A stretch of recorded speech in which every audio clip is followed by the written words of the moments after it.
안녕하세요. 국민의힘 국회의원 하태경입니다. 오늘은 여성가족부의 내부 성희롱 사건 은폐 의혹에 대해서 말씀드리려고 합니다. 여성가족부가 부처 내부에서 발생한 성희롱 사건을 비공식 조사한 뒤에 서둘러 징계한 사실이 밝혀졌습니다. 여가부는 사건의 은폐 축소를 막기 위해 성폭력 예방 지침을 마련하고 모든 기관에 그 기준을 준수토록 하고 있는데 정작 자신은 그 권고를 어긴 것입니다. 치부를 들키지 않으려고 편법으로 사건을 덮으려 했다는 의혹이 불거지고 있습니다.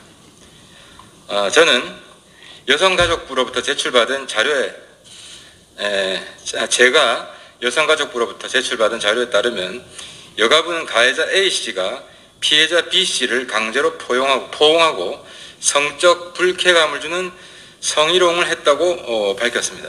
이후 가해자 A씨에게 경징계인 견책은 심할서 제출을 말합니다. 견책을 처분했고 10일 뒤 피해자 B씨는 개인 사유로 퇴사했습니다. 잠깐 내용을 보시면은 이게 공무원 성비위 사건 자체 조사 결과 보고입니다.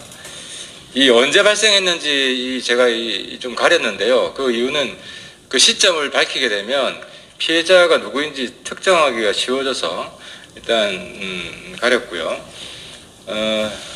여기 보면 이제 A가 B를 포용하였고 이후에도 피해자에게 성적 불쾌감을 느끼게 함이라고 되어 있고, 그다음에 전문가 의견들이 있습니다. 그래서 간접 증거 등이 있어. 그리고 진술의 신빙성, 해서 사실로 인정 가능하다. 그래서 어쨌든 조치의 의견은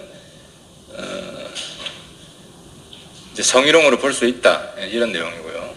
그리고 조치 결과는 A가 한 일부 행위는 성희롱에 해당되어 판단되어 징계 조치를 요구해서 경징계 의결을 요구했다 한 내용입니다.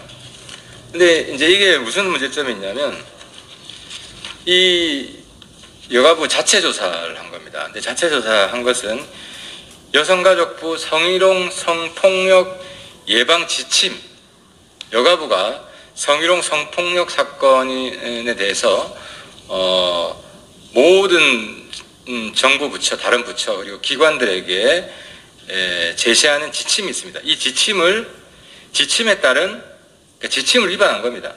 지침에 따르면 이런 성희롱 성폭력 사건이 일어났을 때 어떻게 조사하라는 그런 공식 조사 절차가 규정되어 있는데요. 이 지침을 따르지 않은 겁니다. 이 지침에 따르면 부처 내부의 성폭력 사건은 민간 외부 전문가를 포함하는 독립적인 조사심의위원회에서 처리하게 되어 있습니다. 민간 외부 전문가가 반드시 포함되어야 됩니다. 왜냐하면 내부 조사, 자체 조사를 하게 되면 내부자잖아요. 부처 내 내부자고 또 부처 내에 위계 구조가 있기 때문에 내부자 봐주기 그리고 윗사람이 아랫사람 이제 조사하게 되면 이제 아무래도 자기 부처의 어쨌든 평판 이런 것 때문에 사건을 은폐 축소 조작할 우려가 있다. 그래서 반드시 민간 외부 전문가를 포함하는 독립적인 조사심의위원회를 구성하라고 되어 있습니다. 이게 바로 여가부가 다른 부처들에게 권고하는, 다른 기관들한테 권고하는 조사 공식 절차인데요. 조사 개시해서 바로 조사위원회를 구성하고 이 조사위원회는 반드시 민간 외부 전문가가 포함되어야 된다는 겁니다. 그리고 물론 조사 중지 사유가 발생하면 조사를 중지를 하고 이렇게 돼 있고요. 근데 이제 저희 의원실에서 여가부한테 왜 이런 성희롱 성폭력 예방 지침을 따르지 않았냐고 하니까 여가부 답변이 피해자가 조사 중지를 요청했기 때문에 지침대로 할 수 없었다. 내부 조사를 했다. 이렇게 답변을 했습니다. 근데 이제 문제는 피해자가 조사 중지를 요청하면 조사 중지 사유가 발생해서 조사 중지를 해야 됩니다. 내부 조사를 하는 게 아니라. 근데 피해자가 조사 중지를 요청했는데 조사 중지를 하지 않고 내부 조사를 했다는 것 자체가 뭔가 구린 게 있는 거죠. 뭔가 은폐하고 축소하려고 했던 그런 의도가 있었다는 거죠.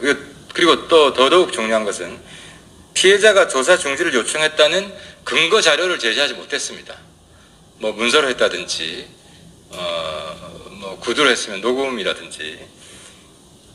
통상 피해자의 요청에 따라 조사를 중지하려면 기록물이나 녹취 등 명시적인 동의서를 남겨야 합니다.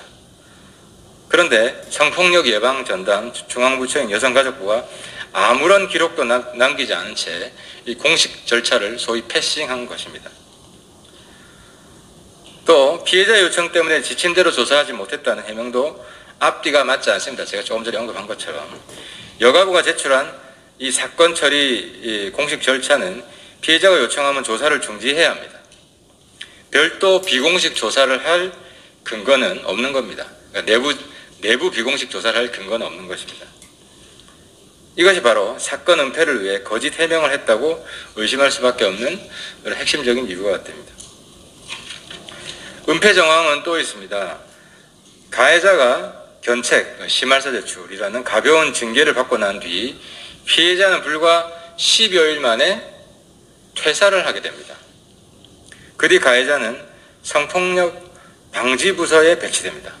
이것도 굉장히 좀 놀라운 일입니다. 성희롱 가해자가 피해자가 퇴사한 뒤에 성폭력 방지부서에 일을 하게 됐다는 겁니다. 그리고 여기에서 1년 6개월 만에 승진합니다. 근데 필수 보직 기간이라고 있는데 필수 보직 기간이라는 건 뭐냐면 공무원이 다른 부서로 전부하기 위해 최소 근무 기간이 보통 3년입니다. 근데 이 가해자는 1년 필수 보직 기간을 어기고 1년 6개월 만에 3년 못 채우고 안 채우고 1년 6개월 만에 다른 부서에 재배치됐고 올해는 승진까지 했습니다. 이 상황에 대해서 여가부는 승진도 퇴사도 모두 사건과 무관한 우연의 일치다라고 주장을 했습니다. 하지만 이러한 졸속 처리 탓에 기본적인 2차 피해 방지 의무도 다하지 못했습니다. 여가부 공식 사이트에 여가부 홈페이지 말씀입니다. 거기에 가해자 A씨가 직접 출연한 성폭력 방지 캠페인 영상이 버젓이 공개되어 있었습니다. 이것도 굉장히 굉장히 놀랍고 충격적인 일인데 성희롱 가해자가 성폭력 방지 캠페인 영상에 출연을 한 겁니다. 이 여가부 좀 완전 정신 나간 거 아니에요? 이 정도 되면. 그래서 저희가 그 홈페이지 영상을 보고 가해자의 가해자 누군지 얼굴까지 다 알게 된 겁니다. 그리고 만약에 이런 공식 조사위원회 그리고 그래서 성희롱 고충 심의위원회 해부하게 돼 있거든요.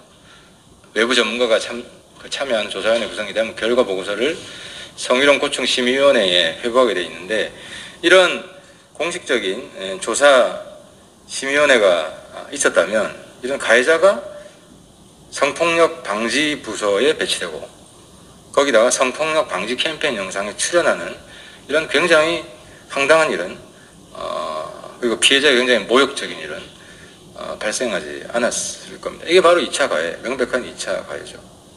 그래서 저희 의원실에서 이 영상을 내릴 것을 여가부에게 요청을 했습니다. 저는 그렇게 생각합니다. 성희롱 성폭력 사건을 가장 모범적으로 처리해야 할 정부기관이 치부를 들킬까봐 온갖 편법을 동원해 사실상 은폐했다. 여가부는 도대체 무슨 낯으로 다른 기관에 여성 보호와 성폭력 예방을 지휘할 수 있겠습니까? 예, 마치겠습니다.